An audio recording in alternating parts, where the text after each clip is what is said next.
Chapter 9 Understanding Spirit Magic. Author. Legion 20. Chapter Content.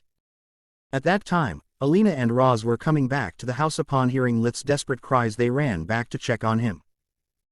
When they found Orpal on the ground, puking, they understood what had happened.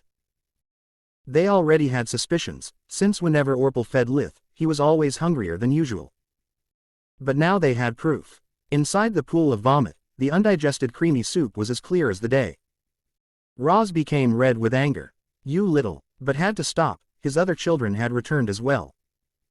"I am very disappointed in you, Orpal," said Alina, seeing that her hubby was too angry to speak. "From now on, Alina will be the one feeding Lith. You can take all her shifts in the stable, since I don't think that even you could eat hay." "But Mom," Orpal said, trying to defend himself. He hated cows and their smell. "No buts, young man," Roz yelled. "And that is not punishment enough. Alina, feel free to prepare one more bowl for Lith, and take the food from Orpal's share. He must learn that bad actions have consequences." They were speaking too fast for Lith, and there were too many unknown words. But Orpal had just turned pale, so it had to be good news.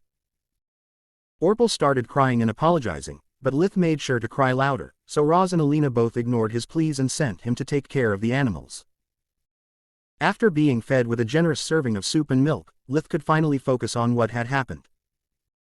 After days of trial and error experiments, he had grasped the basics of his newfound ability and gained a much deeper understanding of magic.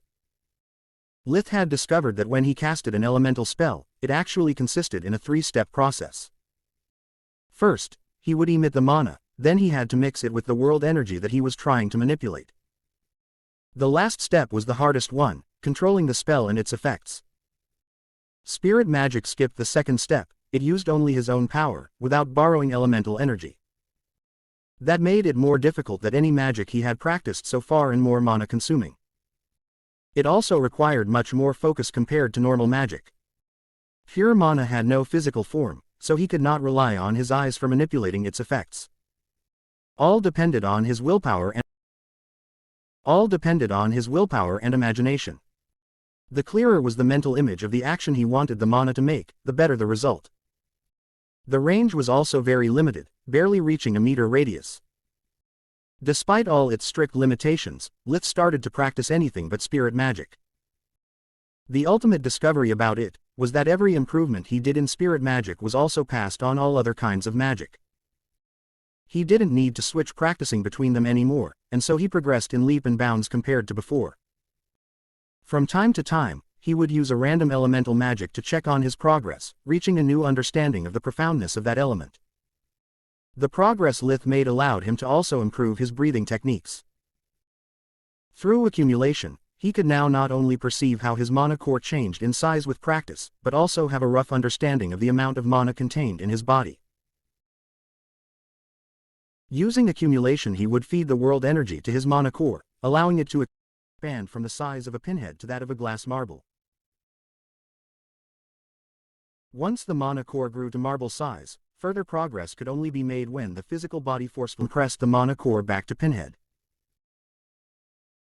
Lith had no idea how the phenomenon worked, and had found no way around it. Mana core and body development had to go hand in hand, there was no shortcut. Bottlenecks happened when Lith tried to use accumulation when the mana core was still at its peak size. The world energy would be rejected by the mana core, going wild through his body and damaging it. By continuously undergoing expansion and compression cycles, his mana capacity was already incomparable to when he was just a newborn. After discovering and practicing spirit magic, Lith had a much finer control of his mana, inside and outside his body. He managed to modify the invigoration technique, so that when he breathed in the world mana, he would combine it with his own, temporarily exceeding his limits. Then he would expand the resulting energy, moving it from the solar plexus outwards, until even his body hair would be overflowing with mana. Ever since he invented invigoration, he had noticed qualitative changes to his body. Lith was now better at withstanding cold and head, and he would hardly ever get sick. When his whole family would catch a cold, he would either get over it before the symptoms manifested or recover in a few days. Unless it's all a crazy coincidence, improving invigoration is the only mean at my disposal to temper my body. If I am right, this means that I can use it as a crutch until I get big enough to do physical activity. He thought. Hopefully, it should also help me overcome my bottleneck periods faster. It's a gamble, but it shouldn't do any harm. Also, between hunger and bottlenecks, there isn't much I can do as a 7-month-old baby. As for his family life, it also experienced some changes during the following months. After the soup incident with Orpal, a divide opened between the brothers. Lith was vengeful by nature, and so was his brother. Sometimes, when Orpal was angry, would call him Leech instead of Lith, since he always called him like that in his mind. Every slip of the tongue would cost him a serious scolding, and when he did it while harshly arguing with his parents, even a good spanking. Orpal blamed Lith for all of his misfortunes. The little runt always giggled when he was having a hard time. The relationship between Lith and his parents, instead, kept getting better and better. He had already started saying babble words, making sure to say, Mama, when Alina embraced him and, Dada, whenever Roz came near him. If this world is even a bit similar to Earth's middle age, is better to stay in my old man's good book until I am self-sufficient. This was Lith's reasoning. He was still very afraid of father figures, and the two of them didn't had much a relationship anyway. Roz would always be busy with something, letting his wife and eldest daughter spend the most time with the baby. To his defense, he had just wrongly assumed that Lith was too little to notice, and that they would have time catch up later in the future, like he did with his other sons. Roz really loved him, and Lith never ceased to amaze him. He couldn't remember him crying for no reason, not even when teething. If someone bumped into his cradle or raised his voice while Lith was asleep, or at least pretending to, he would not make a sound, just look around before going back to sleep. Lith increasingly grew fond of Eliza. It was more like a loving aunt than a sister to him. He could see himself in her, taking care of her little brother like he did with Carl. He would have loved to express this love, but all he could do was smile and laugh as soon as he saw her, and call her, Lala. She was in fact the only one, beside his parents, to have a babble name. It wasn't much, but it meant the world to her. And so, time went by. After 6 months from his arrival, Lith was put on the ground for the 5th time and started to crawl under strict supervision. At the 9th month he started to walk and graduated himself from babble words to real ones. On the day of his birthday, after discovering they had birthdays in that world too, he allowed himself to use simple phrases and started to make questions to complete his vocabulary. Knowing nothing about babies, it was very stressful finding the right timing for every little thing. Luckily, Lith could always resort on cheating to find out the proper time for him to learn to do something. He was already capable of understanding most of what he could hear, so he would always be open to suggestions. If Alina was dying for him to finally say, Mommy, instead of Mama, he would wait a couple of days before making it happen. If Roz cheered for Lith running to him, he did.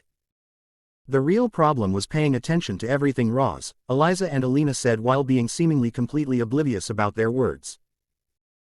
Another problem was that once they let him roam free in the dining room, they gave him also small wooden toys expecting him to play and explore his surroundings. Lith already knew the dining room as the back of his hand, and there was not much to see in the first place. Yet he had to pretend to be curious about it. That was the hardest thing he had ever done since becoming a baby, and scared him to death.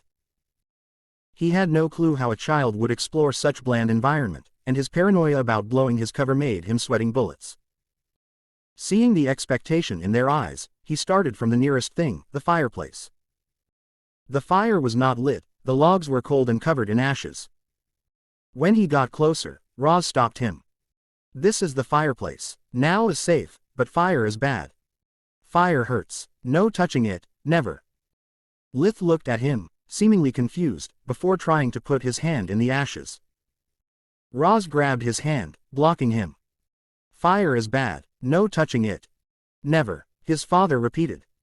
Lith stared in his eyes like he was deeply in thought, before asking, Fire bad? Yes, very bad, Roz replied while nodding. Okay. Lith moved away from the fireplace and got close to the table. When he tried climbing up a chair, almost falling down with it, Alina ran to his rescue. Good gods, this little one sure likes danger. Seeing their increasingly worried expressions, Lith believed to have found a way out that torment. He would keep putting himself in danger, trying to climb on the table and going into the kitchen rummaging through pots and knives. Quickly they decided that adventure time was over. They made him sit on an old cloth spreaded over the wooden floor, and gave him toys to play with while they recovered from the stress. He had a little wooden horse, some kind of cart, and an odd-looking dog thingy. Playing was much easier to him. Lith did not need to create stories or explaining what he was doing. He could just use playtime to practice spirit magic. Lith would actually never use his hands to move the toys, making them float as close as possible to his fingers. He really enjoyed those moments. Lith could finally openly rejoice, scream and laugh anytime he made a new discovery or a breakthrough, and all his parents would see was a happy child lost in his fantasies. Who would have ever thought that such a quiet little fellow could have such a vivid imagination? Roz said with a big, proud smile on his face. Look at him, all he has is just some old toys, yet it looks like he has the whole world in the palm of his hand.